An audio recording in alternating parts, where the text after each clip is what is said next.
Hi, everyone. Welcome to Crossing the Threshold with leadership coaches James Wilson Jr. and JC Fowler, a podcast for mission-driven leaders navigating what's next in life and leadership without losing what matters most. What's up, y'all? This is James Wilson Jr., and I am here with the man, the myth, the legend, my co-host and business partner, JC Fowler, and we're here with Crossing the Threshold Leadership Podcast. I want to dive in today, man. What's the telltale sign that you're hitting a wall? Telltale sign that I'm hitting a wall. Mm-hmm. Well, before I answer that, I have to say I would appreciate, if you would share that introduction with my wife. When I come home, it sounded really nice coming from you. So I just want to listen, baby. If you're listening, don't kill me for this. Got you covered, man. Telltale sign that I'm hitting a wall. There's definitely more than one, but I'm gonna say I am impatient, and the volume of the things that test my patience, like it spikes. Yeah. What about you? Yeah. For me, it is a couple signs. For me, it's I would say scattered. It's like, all right, cool. I'm gonna do this. I'm gonna do that. I'm gonna do that. And distracted. I would say another one, my wife would agree, is I usually will go towards I shut down more. So I'm going to turn inward and shut down, like, I just don't want to be bothered anymore. Right. Yeah. That's what a great lesson for everybody. And for me, just hearing that, it's like we respond differently to the same issue, if you will. It's so interesting. Yeah. Cool. So last episode, we were digging into the capacity thresholds, and we tried to present you guys with a dashboard that involved these two dials, the energy dial and the engagement dial. Mm-hmm. When the energy dial is turned up too high, we lean towards burnout. When the engagement dial is turned down too low, we lean towards bore out. Or in this way, it's burnout or boredom. Yeah. And that comes and we end up hitting a wall again, whether it's burnout or boredom. And so this week we want to talk about, okay, why does that wall seem so often to keep repeating? And even more importantly, how do we break through it? Yeah. So I love this. If you keep hitting the same wall, it's usually not because you lack discipline. It's because you're stuck in a pattern. Demand stay high, recovery stays low, and the same leaks keep draining you. So your capacity never fully comes back. So today we want to walk through and help you break through the cycle with 3 moves: dig, design, and distribute. So I love this too, because the research kind of gives us this insight that when demand stay high and recovery stay low, that strain accumulates over time. So again, what we're talking about today is not an immediate fix, but it's a process. It's something that happens over time. Yeah, and just the idea that strain accumulates over time seems so obvious, but how you feel 3 months from now carrying the same stuff in the same way that you're carrying it with the leaks that you're carrying it with is going to feel very differently than today. And to me, that's just been something, as we were kind of researching for this topic, I was like, yeah, there are these macro things that happen, micro moments, but sort of like macro seasons and rhythms of, these longer term things. I'm like, man, my capacity really is in question here. Okay, that's great. Cool. Yeah, man. So I was thinking about this as we were prepping for it. There was this time where I was leading and I shared pretty public about my own burnout experience. And I remember some of the telltale signs getting up to it. I was hitting a wall and I didn't realize it. It was going to therapy. Therapist was saying, hey, you've got some adjustment disorder with some anxiety and depression. And what I kept trying to do was, again, adding more things to my calendar. And so I'm like, all right, cool. If I can just get this on my calendar or talk to this person or get to there or get this engagement, I would solve everything. Wow. And what happened was, I remember at the time I had a coded weekly rhythm that I learned. I had that, gave that to my folks. I had the Full Focus Planner by Michael Hyatt. I had a daily planner by Donald Miller. I had another thing on my phone that I was doing, and I kept adding things to my calendar, but I kept hitting the wall. Wow. And that's the thing that was like, oh, maybe it's not a calendar issue. Maybe it's actually I'm hitting a wall and I need to go a little bit deeper. What was some of the cost to that? And I don't even mean like when you hit that moment and you had that anxiety attack and you felt like, wow, this is like the wall hit you and you were on the floor. Yeah. That's a difference. I mean, like if you could look back on some of the things leading up to that, what was some of the cost? I think what it cost was there were some relational costs for sure. As I think back in that time in my own life, my marriage, like we're good, but I remember us going through some things, and I assume that things were at a 9 in terms of like, why is this not working? Why are we like? I remember calling a mentor like, we're just like this. I don't know what's going on in my marriage, and it's like, wait, what's going on? I couldn't see it then that I was hitting a wall. Like the normal things that we would normally, get frustrated with each other about. It's like, oh, no, this is really making me upset.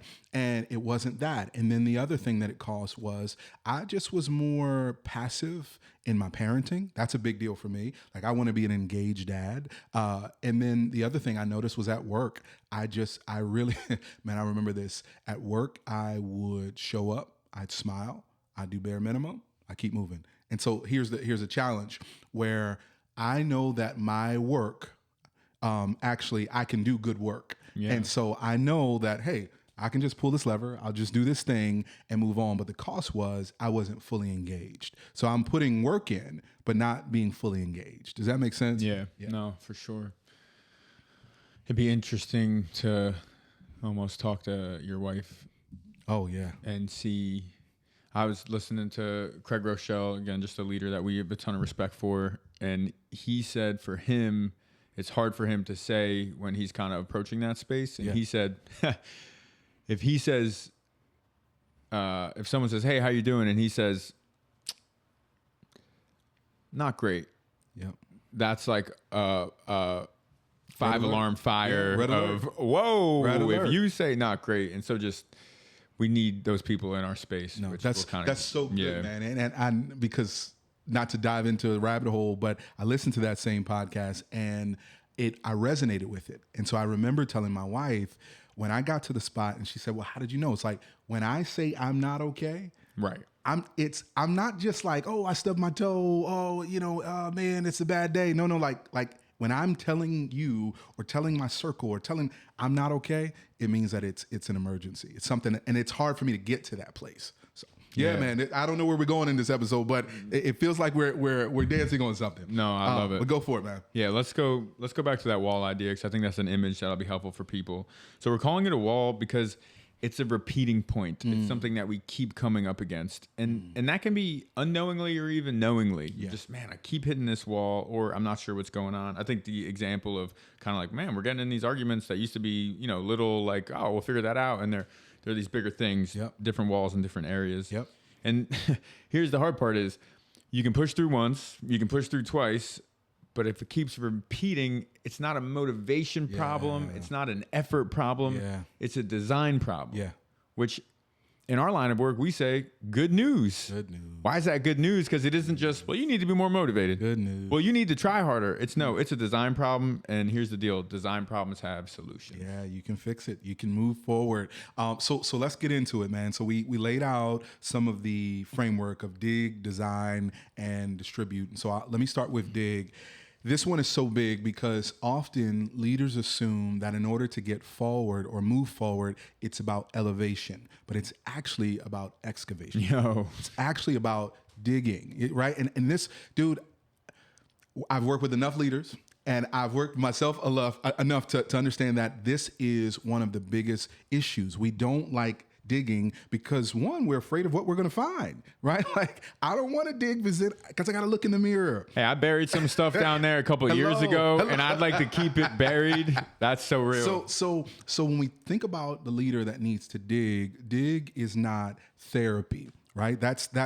So let me make the distinction. Digging itself, it's not therapy. And we sometimes say, oh, I answered the right question. I'm going to therapy. Cool. No, digging is about doing the work of therapy, right? It's doing the work. So what that looks like, it's being honest with myself, and it's actually making adjustments. It's asking what's underneath the wall. And so most leaders, what we do is that we fix the outside. Like I mentioned, we fix the outside. I'm going to adjust my calendar. I'm going to adjust this. I'm going to try to do better. I'm going to do what I did before to try to get ahead. And we never understand what's actually driving us. Right.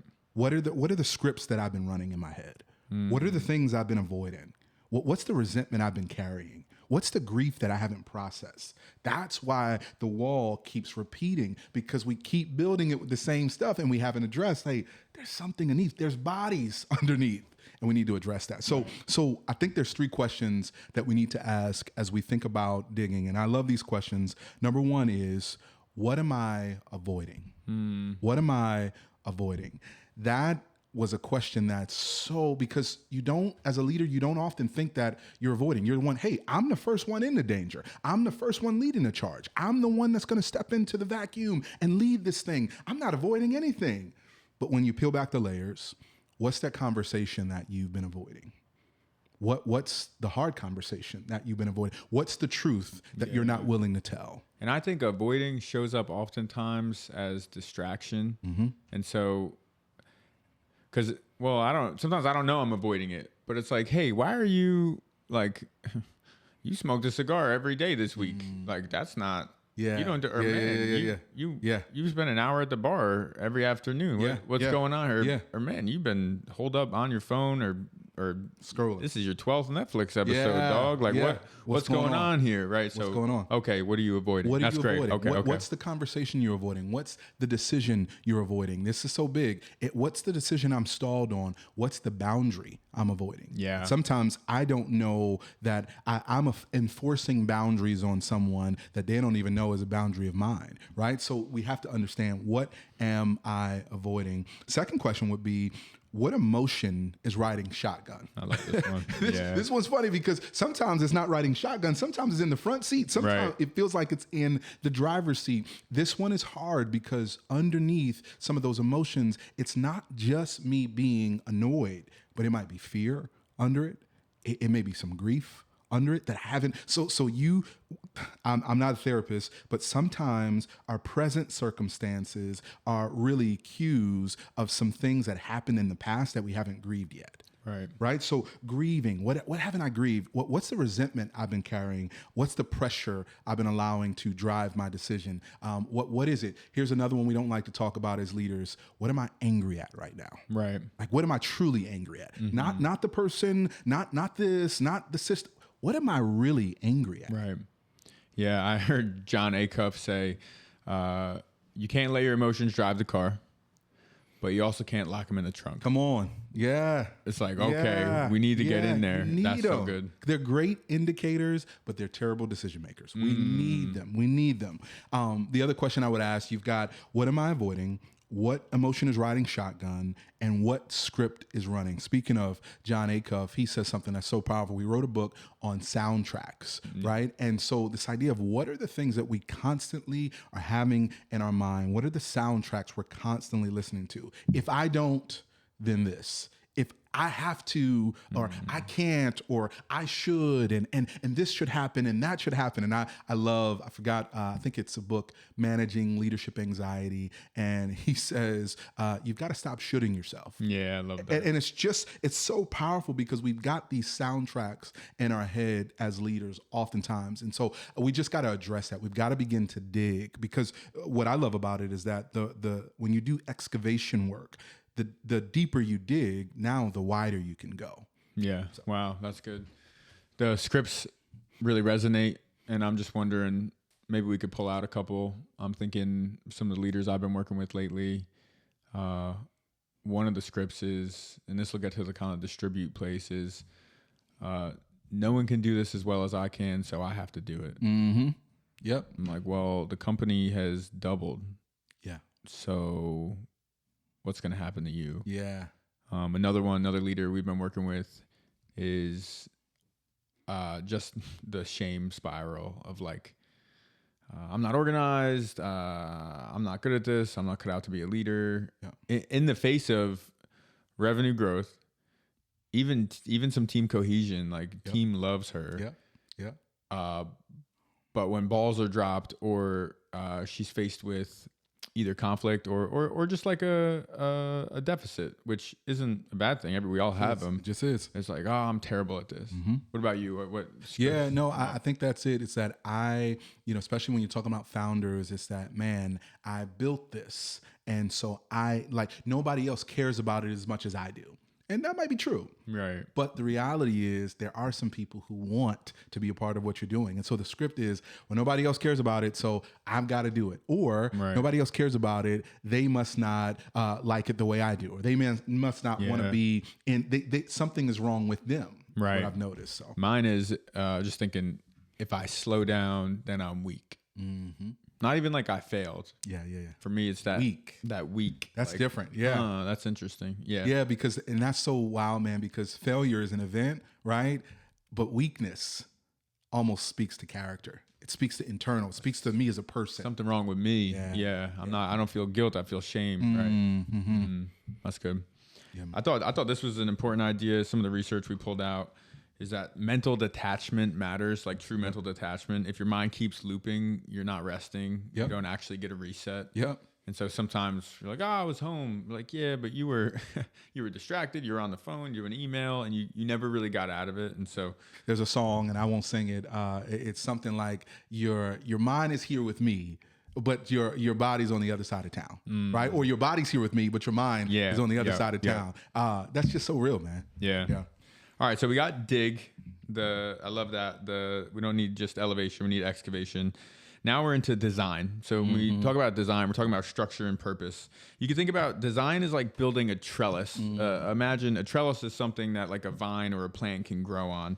It's building a trellis so the mission doesn't just depend on your adrenaline. Yeah. Putting some structure in place to protect some of those boundaries. The truth is, you can't inspire your way into sustainable capacity, right? You need structure that's going to protect your pace and recovery. And as your responsibility grows, and we believe that if you're here listening to this podcast, then you are growing. You're trying to grow as a leader. Your responsibility is going to grow. You can no longer just rely on your gut instinct or, I just have this. I'm a high capacity leader, so I'll just get all this stuff done. I'm charming, right? I memorize things really easily. I can hold a lot of. It's so funny. I was talking to this ex chief of staff in the State Department, and she said she was dropping these balls and super organized, very detail oriented. And I'm like, why are you dropping these balls? And she said, well. I said, so what's your capture system? Like, where do you put all the tasks and how do you organize it? And she's like, well, I kind of just keep it in my head. Yeah. Okay, here's the issue. What got you to where you are isn't going to get you to where you want to go. Can't. And so now your capacity is being threatened because you're all scattered and you're in this space. And it's like, hey, we could put some structure and a system in there and you're going to feel great about it. You're going to have to learn something new, but you don't got to carry it all on your shoulders. Yeah. I think that's really good. So we'll get a little practical on this. Some examples. One thing that we love that we have in our own lives is we can call it a weekly capacity rhythm. I often call it a rhythmic calendar. And this is a spot, it could take you 15 minutes, but it's like, hey, okay, I want to name my top 3 priorities because some of that capacity stuff is about, okay, what's meaningful, what's purposeful, what am I really getting done? So I want to name my top 3 priorities. And then we have recently coined the term, I'm not saying it's original, but the say no list.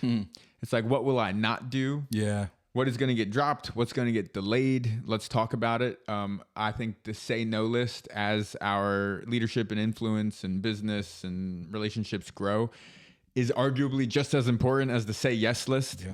I heard someone once say that being an adult is just saying no multiple times a day. Oh my gosh. Yeah. That's just like interesting, when you're a kid. More cake, more. Let's go here. Let's play. Man. All right. So we got name your top 3 priorities. What's on the say no list? What gets dropped, delayed, dropped. And then finally, what's one recovery block of time that is going to be protected? Yeah. And when I say protected, and if you know me, I'm not a big rule follower. Get legalistic about this. I am radically unavailable during this block of time. And guess what? Crazy. Sorry to tell you this. I had to learn it myself. The world is going to keep spinning without you. You ain't the one keeping it in orbit. Yeah, it's dangerous. You're going to come back better, stronger. Yeah, it's going to be awesome. Yeah. So that's the weekly capacity rhythm. Top 3 priorities: what gets dropped, delayed, and then 1 recovery block protected. So that's for the week. But we think about this in terms of like days, weeks, months, years. We won't get into all of it, but just to give you a daily one, called a daily shutdown. Yeah. We need a ritual, and science again and again talks about the morning, the nightly ritual, and every influencer in the world can tell you about how you're going to crush your day before 5 a.m. and drink the mushroom coffee and whatever. That's right. You know what? I love that stuff. Great. It's awesome. That's great. Do it. If I told you my morning ritual, which maybe one day I will, you would laugh at me. Yeah, I'm not drinking mushroom coffee. I'll tell you, it's disgusting. Yeah. Here I am swishing coconut oil in my mouth and brushing myself with a dry brush. Anyway, we could talk about it. But you want to close the loops. Yeah. Right.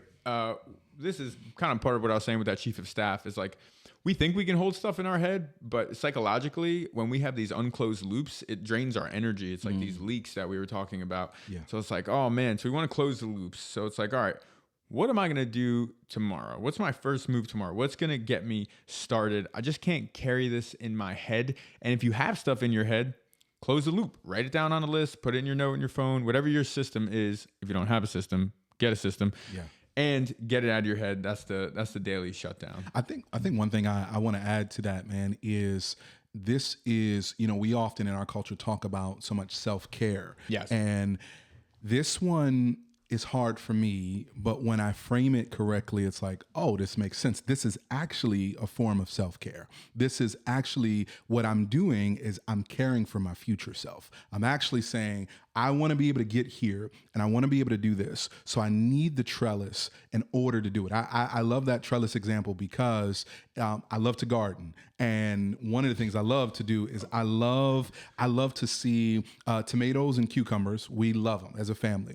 The thing about it though is as they're growing and they're in the infant stage, as they're really developing, they start going wild. And they start going wide.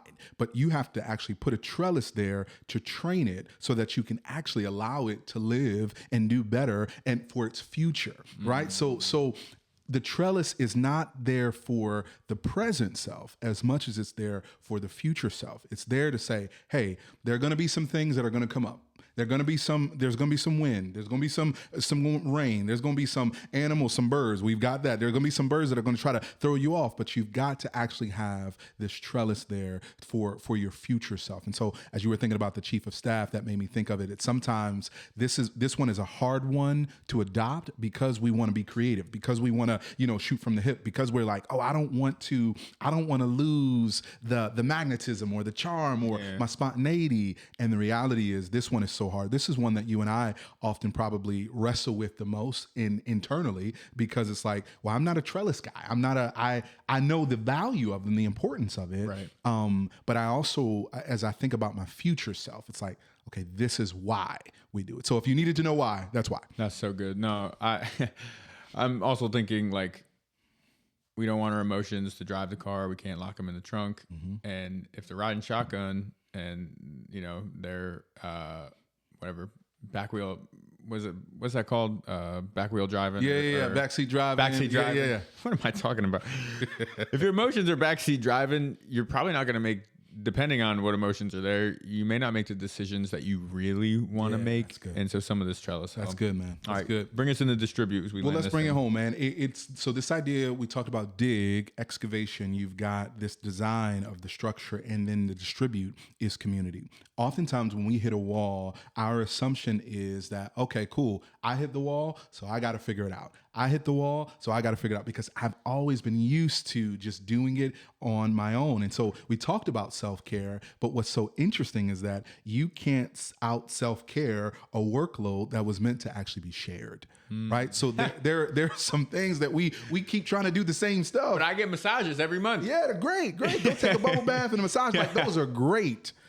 But there's some things that you just don't need to carry anymore. It's some things you actually need to share. And I think that, again, high capacity leaders, this is a hard one because we don't know what is ours to give away and what is actually ours to keep. So what happens is we carry things alone, and we actually become the bottleneck and the emotional regulator. And that's why we keep hitting the wall. We keep saying, oh man, there's a fire here, there's a fire here, there's a fire here, there's a fire here. And every time there's a fire, you jump to go try to put out the fire. And the reality is you should have given those people a hose. Or maybe you shouldn't even have built this thing right now, like, because it didn't need to be, and that's why it's on fire. But that's a different conversation for a different Carrie Newhoff said that a lot of times leaders burn out because they respond to needs. And here's the dirty little secret about needs. There's always more of them. Always a need. That's so, okay, There's wow. always a need. There's always a need. There's always a fire. There's always a problem. There's always something. I would go down a rabbit hole, but there's always going to be something. So how do we move forward in this? It's number one is realizing that the load you're carrying was not meant for you to carry alone. And so I say that to actually talk about sometimes the emotional load that we carry, sometimes the relational, the spiritual, the mental load, physical load that we carry. What you need to do is find at least one person to tell the truth to. Man, even as I said it, that was such a game changer for me, as I've had to be able to get through the wall or get under the wall, is tell somebody, hey, I'm not okay. Here's, and not just I'm not okay, because that's a blanket statement. Here's what's feeling heavy right now. Yeah. The challenge is, and what I realized is that it wasn't just about work that was feeling heavy. It was actually some other things like, hey, I'm afraid. I shared this and I won't dig into it. But when I had the panic attack on the bridge, what got me, my wife said, hey, what's wrong? This was after all of the things. I said to her, I couldn't even get my family across the bridge. Right. That statement was so loaded, it was so deep, because I'm an achiever. I'm going to do this, and I'm going to go here, and we're going to do this, and we're going to do there. And the reality was, my body was speaking words that my mouth couldn't at the time, and it got me to a spot to actually be able to tell the truth and say, you know what? I think I'm disappointed. I'm carrying some unmet expectations. And it's not even just with these people out here. It's actually what's going on in me. I thought I'd be further along than this. I thought I'd be here. So I just think about those things, man, is you got to find one person to tell the truth to. This could be a trusted friend. This could be a counselor. It could be a therapist. It could be a coach. Hey, we're helpful. We'd love to help you with that too, but you've got to tell one person the truth. And then the second thing is you've got to delegate outcomes. This is so cool because it's not just tasks. Hey, do this. Hey, do that. Like for me, the fix wasn't just, hey, I need to adjust my calendar and I need you to add this to my calendar. I need you to do this task for me. The fix was, hey, I'm carrying something heavy and I need to actually invite you into this to say, what can we carry together in order to reach our mission? Like that was what I had to have with my wife, with my team. It's like, hey, here's our mission. Yeah. Here's what we need to carry together. And then we as a team, we work through, okay, what's actually success? Let's define success together. Right. Let's actually define what the success is, the outcomes, the deadlines. Let's actually delegate the outcome and not just the task. And so those are big things. If you're leading an organization, if you're hitting a wall, the idea is community is your best friend. Community doesn't move the mission. It actually allows you to distribute the weight. Yeah, it doesn't remove the mission, allows you to distribute the weight. That's really good. Yeah, yeah. All right, man, take us home. We said the wall usually repeats because one of these is missing, right? Yeah, Dig, design, or distribute. And oftentimes we start asking, okay, what's wrong with me? When I think we need to be asking, all right, which move am I skipping? Yeah. So here's how we cross the threshold this week. This is the smallest rebuild. I love this, y'all. This is the smallest rebuild. Here it is. Don't rebuild your life. Rebuild one piece. Yeah. Write that on your mirror, put it in a card. Allow that to be your soundtrack. Allow that to be your script. I'm rebuilding one piece at a time. Don't rebuild your life. Rebuild one piece. So choose one. Yep. Are you going to dig? You're going to answer those 3 dig questions that we lifted up. You see them in the show notes. Are you going to design? You're going to install one structure. Is it going to be that weekly capacity rhythm? Is it going to be a daily shutdown? And are you going to distribute? You're going to make one ask, delegate an outcome, or tell one person the truth. And we're saying choose one. Choose one. Choose just one. One. Any closing thoughts? You're not broken. You're in a pattern. And that means patterns can be interrupted. That's good news. Thanks for watching Crossing the Threshold with James Wilson Jr. and JC Fowler. If this helped you take a step forward, like, subscribe, and share it with another mission-driven leader navigating their own threshold moment. Until next time, keep moving forward with courage